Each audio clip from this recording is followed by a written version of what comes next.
SCO की ना सिर्फ प्रधानमंत्री ने इस मंच पर नई परिभाषा दी जिसमें सिक्योरिटी, इसके अलावा प्रधानमंत्री नरेंद्र मोदी ने इससे लेकर तमाम बातें कही हैं, लेकिन एक बड़ी बात यह है कि जिस तरह से आतंकवाद पनप रहा है उसको भी एक बड़ा आईना दिखाया है। आप प्रधानमंत्री के इस संबोधन को कैसे देख रहे हैं?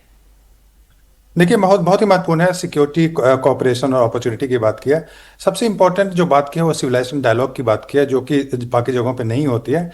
और इसके अलावा आपने जानते हैं कि जो आतंकवाद का मुद्दा है वो एससीओ का जो 3 सबसे प्रमुख मुद्दे हैं उसमें एक है सेपरेटिज्म, एक्सट्रीमिज्म और उसमें आतंकवाद का इशू। तो उसको उन्होंने वहां पे उठाया और ये इसलिए इंपॉर्टेंट हो जाता है क्योंकि आप जानते हैं कि जो आतंकवाद का मुद्दा है वो उसमें कंसेंसस नहीं है। चीन और पाकिस्तान हमेशा एक साथ होते हैं और भारत जब भी इस मुद्दे को उठाने की कोशिश करता है तो चीन भी सपोर्ट नहीं करता और पाकिस्तान तो बिल्कुल भी कभी नहीं करता। तो वैसे में आप देखेंगे कि वहां पे आतंकवाद का मुद्दा उठाना बहुत ही महत्वपूर्ण हो जाता है। और यह भी देखना है कि जो joint declaration Shanghai cooperation organisation का आता है तो उसमें इस मुद्दे को आप कैसे उसमें रखा जाता है। क्योंकि एक इसका कॉन्टेक्स्ट मैं बता दूं कि अभी कुछ दिन पहले जो आतंकवाद के मुद्दे पे जो एक डिफेंस मिनिस्टर की मीटिंग हुई थी जिसमें हमारे राजनाथ सिंह जो हमारे डिफेंस मिनिस्टर थे वो भी गए हुए थे, तो उसमें कंसेंसस नहीं बन पाया था आतंकवाद के मुद्दे को लेकर और भारत ने उस पर साइन नहीं किया था। लेकिन अभी चूंकि कंसेंसस बनने की कोशिश हो रही है, चीन में भारत के प्रधानमंत्री गए हैं और आतंकवाद मुद्दे को आपने देखा कि अपने प्रेजेंटेशन में उन्होंने कितनी मजबूती से रखा है। तो वैसे में मुझे लगता है कि कहीं ना कहीं एक तरह एग्रीमेंट हुआ है, कहीं ना कहीं कंसेंसस बनाने की कोशिश हुई है। देखना यह होगा कि पाकिस्तान के रहते हुए इस ज्वाइंट डिक्लेरेशन को कैसे लिखा जाता है। जैसे मैं अगर मुझे 1 मिनट देंगे तो उसमें पहले जो ब्रिक्स का डिक्लेरेशन जो हुआ था वो भी चूंकि इसी ढंग का ऑर्गेनाइजेशन है, हालांकि वो पॉलिटिकल ऑर्गेनाइजेशन या सिक्योरिटी ऑर्गेनाइजेशन है, शंघाई कोऑपरेशन ऑर्गेनाइजेशन। तो वहां पे यह लिखा गया था कि क्रॉस बॉर्डर टेररिज्म है, उसके सारे देश निंदा करते हैं, सारे ब्रिक्स के देश उसमें निंदा करते हैं। पाकिस्तान का नाम नहीं लिया गया था। अभी जो शंघाई कोऑपरेशन ऑर्गेनाइजेशन की जो बात होती है उसमें आतंकवाद के मुद्दे पे तो जैसे अलकायदा, जो इस्लामिक मूवमेंट उज्बेकिस्तान है, इन सारे की बात होगी कि ये सारे टेररिस्ट ऑर्गेनाइजेशन। लेकिन पाकिस्तान ओरिजिनेटेड टेररिज्म पे किस ढंग किन शब्दों का प्रयोग होता है वो महत्वपूर्ण है। और 30 सेकंड में लूंगा जो इंपॉर्टेंट, देखिए शंघाई कोऑपरेशन ऑर्गेनाइजेशन जो है एक यूरेशियन ऑर्गेनाइजेशन है। इसमें फोकस हमेशा सेंट्रल एशिया का जो रीजन है वो होता है। यह जरूर है कि उसमें जो नेबरिंग कंट्री है, चीन, भारत, ईरान इत्यादि, पाकिस्तान, ये सारे मेंबर हैं, लेकिन फोकस हमारा वहां पे कनेक्टिविटी पे होना चाहिए भारत का। और प्रधानमंत्री ने उसकी बात की है। कनेक्टिविटी का मतलब होता है कि आईएनएसटीसी की बात होती है उसकी। दूसरा जो सिविलाइजेशनल डायलॉग की जो बात है ये बहुत इंपॉर्टेंट है कि पहले आप जानते थे कि क्लास ऑफ सिविलाइजेशन की बात होती थी, हंटिंगटन की बात होती थी, अब वो सिविलाइजेशन डायलॉग की बात हो रही है जहां पे भारत, ईरान, रूस और चीन इत्यादि जो पुराने जो सभ्यताएं हैं। सर, आपका कहने का मतलब है प्रधानमंत्री ने एक तरह से एक बहुत बड़े दायरे को छुआ है, लेकिन उसमें जो फोकस जो रहा है आतंकवाद रहा है। विजयलक्ष्मी हमारे साथ जुड़ी है, उनसे सीधे बात करेंगे, लेकिन उससे पहले में हमारे कुछ और मेहमान हैं। स्कंद रंजन तयाल जी पूर्व राजदूत हैं, उनको भी मैं स्वागत करता हूं। इसके अलावा हमारे साथ रक्षा विशेषज्ञ हमारे साथ एयर कमोडोर बेल सर है, उनको भी मैं स्वागत करता हूं। अस्थाना सर भी हमारे साथ जुड़े हैं। जनरल अस्थाना, आपका भी बहुत बहुत स्वागत है। विजयलक्ष्मी, जिसका जिक्र हम कर रहे थे कि भारत के लिए आतंकवाद एक ऐसा मुद्दा है जिसको भारत हर मंच पर उठाता है। प्रधानमंत्री ने ना सिर्फ उठाया बल्कि पाकिस्तान को बैठकर आईना दिखाया और चीन को भी समझाया।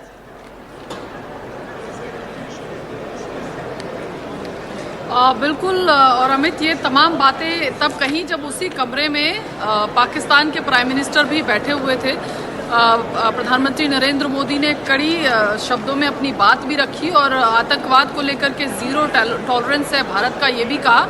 और पूरी दुनिया के लिए कैसे आतंकवाद एक बड़ी चुनौती है, इसको लेकर के भी प्रधानमंत्री नरेंद्र मोदी ने अपने वक्तव्य में अपनी बात रखी। तो देखिए, मोटा मोटी तो एक तो टेररिज्म को लेकर के ज़्यादा जो हिस्सा है प्रधानमंत्री के स्पीच का, उसमें टेररिज्म को लेकर के उन्होंने बहुत बातचीत की।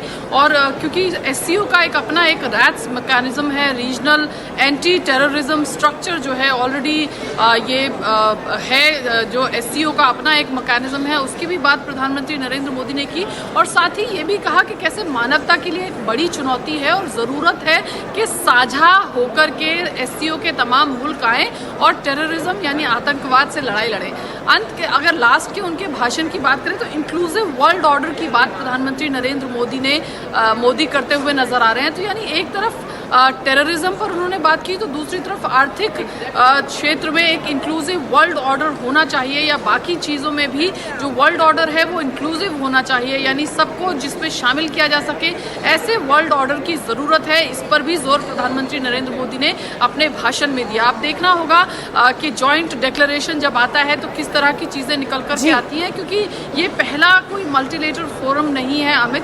हर मल्टीलेटरल प्लेटफॉर्म पर भारत की तरफ से आतंकवाद को लेकर के बात जो है वो पुरजोर तरीके से रखी जाती है, कही जाती है। और भारत क्योंकि हम विक्टिम हैं टेररिज्म के, इसलिए हम अपनी लड़ाई लड़ रहे हैं, लेकिन हम चाहते हैं कि दुनिया भी साझा होकर के एक साथ आकर के इस मंच पर इसके खिलाफ जो है आतंकवाद के खिलाफ लड़ाई लड़े। और क्योंकि एससीओ का मंच जो है उसकी शुरुआत ही सिक्योरिटी कंसर्न से हुई थी, ऐसे में ये मंच जो है इस रीजन में, कम से कम यूरेशिया, मध्य एशिया, दक्षिण एशिया, इस रीजन में इस मंच से आतंकवाद को लेकर के ज़रूर कुछ कॉन्क्रीट स्टेप्स लिए जा सकते हैं। और यही बात भारत बार बार कहने और समझाने की कोशिश इस मंच से भी कर रहा है। अब जॉइंट डिक्लेरेशन आज शाम तक, जैसे ही ये समिट खत्म होगी उसके बाद आ जाएगा, तो देखना होगा कि किस तरह का कंसेंसस एससीओ के इन तमाम नेताओं के बीच में बनता है, खास तौर से आतंकवाद को, क्योंकि उसकी लैंग्वेज क्या होगी, उससे आगे की दिशा और दशा जो है वो तय होगी कि टेररिज्म से कैसे ये एससीओ के तमाम मुल्क जो हैं लड़ना चाहते हैं और क्या रणनीति उसको लेकर के बनाते हैं। बिल्कुल ठीक कह रही है विजय लक्ष्मी आप, क्योंकि ये मंच है आतंकवाद को लेकर बात करने का, सिक्योरिटी को लेकर बात करने का, और जिस तरह से सभी देशों के राष्ट्राध्यक्ष, खासकर भारत, चीन और रशिया के राष्ट्राध्यक्षों के संबोधन पर पूरे देश की नजर थी, तो वही नजर उस ज्वाइंट स्टेटमेंट पर भी होगी जो आज शाम को सामने आएगा। देखना यह है कि उनमें किन किन मुद्दों के बारे में विस्तार से लिखा जाता है। और आज क्योंकि एक महामुलाकात भी होने वाली है रशिया और भारत के राष्ट्राध्यक्षों के बीच, उस पर भी सभी की नजर होगी, उस पर भी लगातार अपडेट हम आपको देंगे। लेकिन major general retired SB Asthana इस वक्त हमारे साथ जुड़े हुए हैं। अस्थाना सर, मैं आपसे जानना चाहूंगी, जिस तरह से प्रधानमंत्री नरेंद्र मोदी ने अपने संबोधन की शुरुआत सुरक्षा के लिहाज से की, जो हमला भारत की आत्मा पर, पहलगाम पर हुआ, उससे की, ये एक बड़ा मुद्दा है और सीधे सीधे यहां पर आईना पाकिस्तान को दिखाने की कोशिश की गई है और एक इनडायरेक्ट मैसेज चाइना को भी चाइना की धरती में ही दिया गया है। बिल्कुल, ये जो प्रधानमंत्री मोदी ने जो संबोधन किया है और उसमें अगर आप देखें टेररिज्म और पहलगाम को रेफर किया है, इससे कई चीजें सामने आती हैं। सबसे पहले पहलगाम के ऊपर केंद्रित करने का तरीका इसलिए है क्योंकि जो पिछली मीटिंग हुई थी उसमें जब ज्वाइंट स्टेटमेंट आई थी, जब हमारे रक्षा मंत्री गए थे वहां पर, तो उन्होंने बलूचिस्तान को शामिल कर दिया था और पहलगाम को शामिल नहीं किया था। इसी कारण राजनाथ सिंह ने उसको साइन नहीं किया। इसलिए पहलगाम जो है उसके ऊपर केंद्रित होना और पूरी सबकी नजर केंद्रित करना, ये मुझे लगता है कि प्राइम मिनिस्टर ने इसको सोचकर ही पहलगाम के बारे में बात करी। दूसरी चीज मैं आपको बता दूं, थोड़ी सी पृष्ठभूमि इस बारे में, टेररिज्म के बारे में, कि संघाई कोऑपरेशन ऑर्गेनाइजेशन में पहले एक स्ट्रेटेजी इन्होंने डाली थी, उसको बोलते थे स्ट्रेटेजी ऑफ 3 इवल्स, यानी कि टेररिज्म, रिलीजियस फंडामेंटलिज्म और एक्सट्रीमिज्म, इसके खिलाफ एससीओ है। ये बल्कि इतना पहले आ गया था, तकरीबन 2010 की कॉन्फ्रेंस में ये शामिल हुआ था और उस समय चीन जूझ रहा था ईटीआईएम के टेररिज्म से बहुत ज्यादा, और तब से टेररिज्म का मुद्दा जो है वो उठ के आता रहा है। लेकिन जैसा कि बाकी पैनलिस्ट ने भी बोला कि जो चीन है पाकिस्तान की मदद करता रहता है, इसलिए पाकिस्तान रिलेटेड टेररिज्म को इतना ज्यादा महत्व वहां पर नहीं दिया जाता या उसको एक तरीके से दबा दिया जाता है जब भी ज्वाइंट स्टेटमेंट की बात आती है।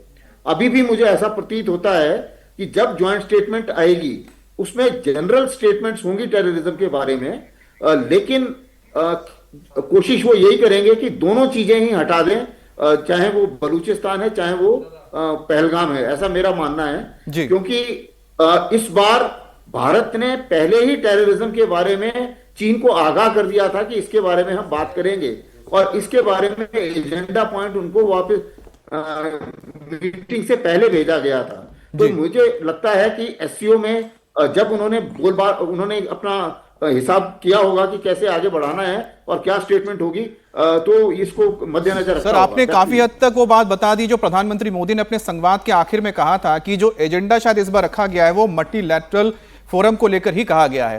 लेकिन इस बीच आपको बता दें कि थोड़ी ही देर में प्रधानमंत्री मोदी और साथ ही साथ मुलाकात होने जा रही है यहां पर व्लादिमीर पुतिन की, उस पर भी हमारी नजर बनी हुई है।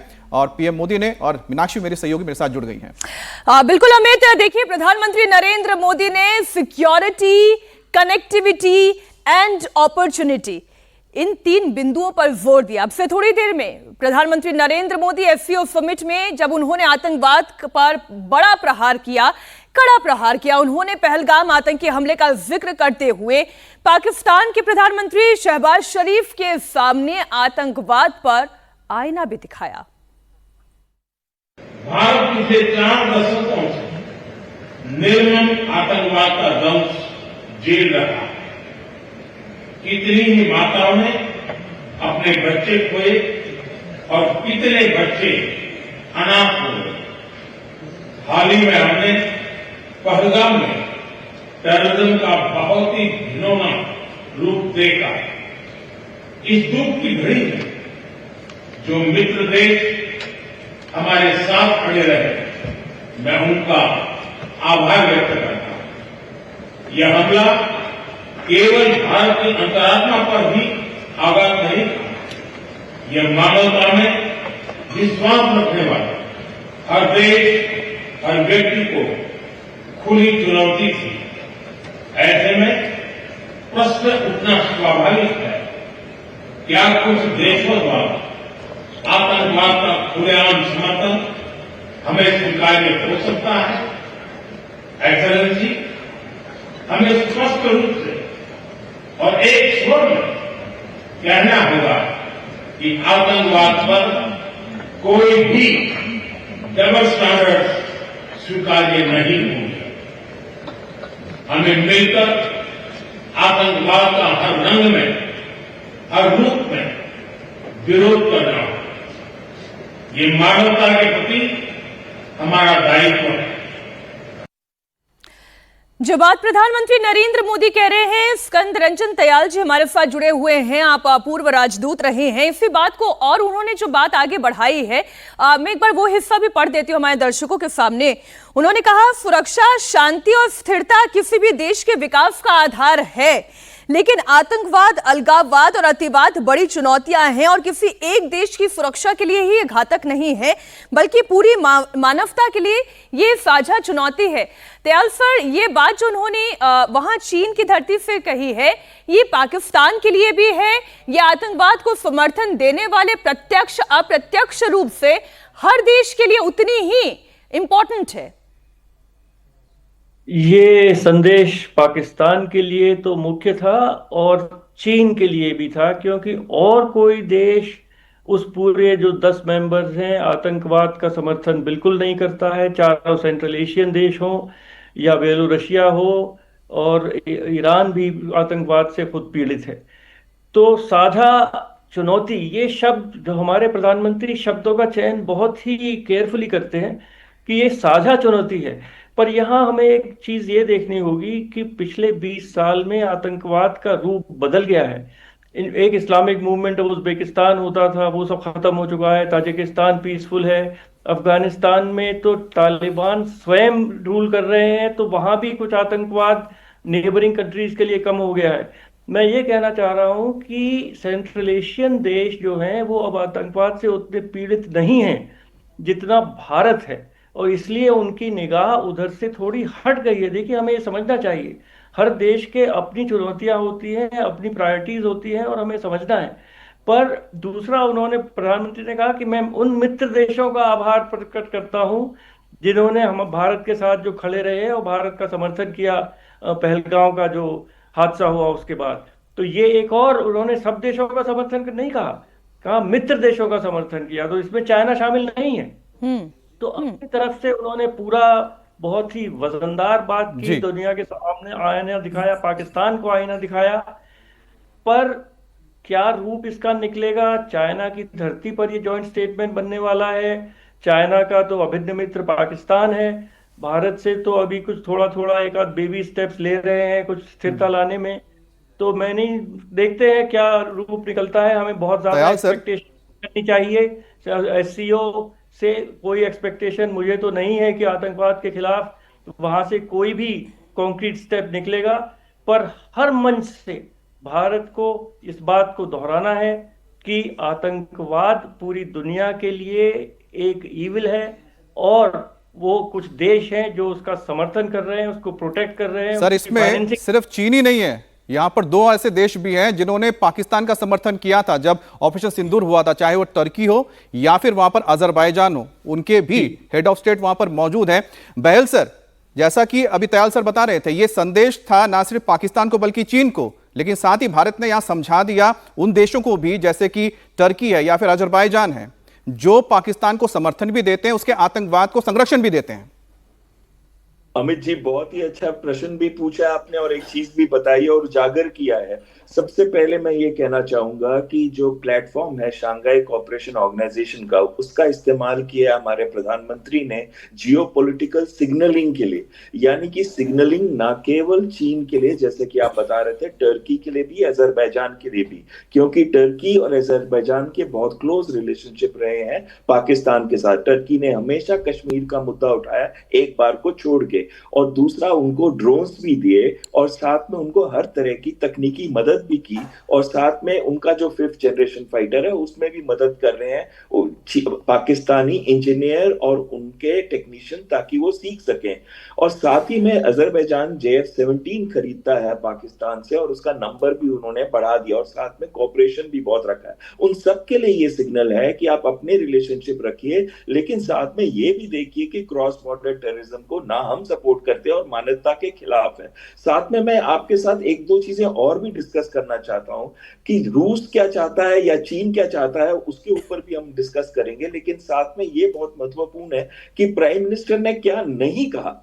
उन्होंने जो कहा वो तो हमारे दिल के करीब है, क्रॉस बॉर्डर टेररिज्म का, और वो मैसेज सबके लिए बहुत क्लियर था। पहलगाम का भी मैसेज सबके लिए क्लियर था कि आप उसको अंडर द टेबल या अंडर द कार्पेट नहीं कर सकते। और साथ में जो उन्होंने नहीं कहा बात टैरिफ्स के ऊपर, यूनिलैटरल टैरिफ्स के ऊपर, क्योंकि वो एक बैलेंस बना रहे हैं क्वाड के साथ और शांघाई कोऑपरेशन ऑर्गेनाइजेशन के साथ, एक बहुत ही महत्वपूर्ण है। पर जब वो प्यूटिन के साथ बात करेंगे तो एक fair, equitable, multipolar world order की बात होगी रशिया यूक्रेन युद्ध की भी, जहां पे वो चाहेंगे कि युद्ध को शांति प्रोसेस की तरफ लेके जाया जा सके, ताकि जो अतिरिक्त 25% टैरिफ ट्रंप ने लगाया वो हटाए जा सके। और साथ में बात होगी कि हम उनको अश्योर करेंगे कि हम आपसे तेल खरीदना बंद नहीं करेंगे, हम आपसे तेल खरीदते रहेंगे चाहे कितने भी हमारे ऊपर लग जाए प्रतिबंध, क्योंकि रशिया हमेशा से हमारा साथ रहा है, एक स्ट्रेटेजिक पार्टनर की तरफ रहा है। और चीन के साथ हम जो रिलेशनशिप इतनी अच्छी बना रहे हैं अभी, वो ये भी इसलिए भी जरूरी है। आप कभी किसी दुश्मन को दुश्मन नहीं बोल सकते, दुश्मन बोलेंगे तो वो आपको किसी भी जगह नहीं छोड़ेगा। हाँ, आप उसके साथ डिफरेंसेस को डिस्प्यूट होने से रोकेंगे। और साथ में जो हमने शी जिनपिंग को एक बहुत क्लियर मैसेज दिया है, हमने ये बताया है उनको कि पीस एंड ट्रैंक्विलिटी जब तक बॉर्डर पे नहीं होगी तो बाकी मुद्दों पे या बायलैटरल रिलेशनशिप पे फर्क पड़ेगा। और ये चीज चीन को अब समझ आ रही है। तो कहीं ना कहीं ये मुद्दा क्रॉस बॉर्डर, सर, आपने बहुत अहम मुद्दा उठाया कि प्रधानमंत्री मोदी ने यहां पर डिप्लोमेसी की है, जिसे बोलते हैं ना वर्ल्ड डिप्लोमेसी किसे कहते हो। प्रधानमंत्री मोदी को आज देख के लोगों को समझना चाहिए कि प्रधानमंत्री मोदी ने फोरम का इस्तेमाल किया, लेकिन जब बायलैटरल टॉक्स होते हैं तो उनको पता है क्या बोलना है, लेकिन जब मल्टीलैटरल प्लेटफॉर्म होता है जहां पर सभी देश एक मौजूद है, वहां से टैरिफ को लेकर या फिर बुलिंग को लेकर कोई बात नहीं की, जिसका इस्तेमाल शी जिनपिंग ने किया था अपने ओपनिंग रिमार्क्स में।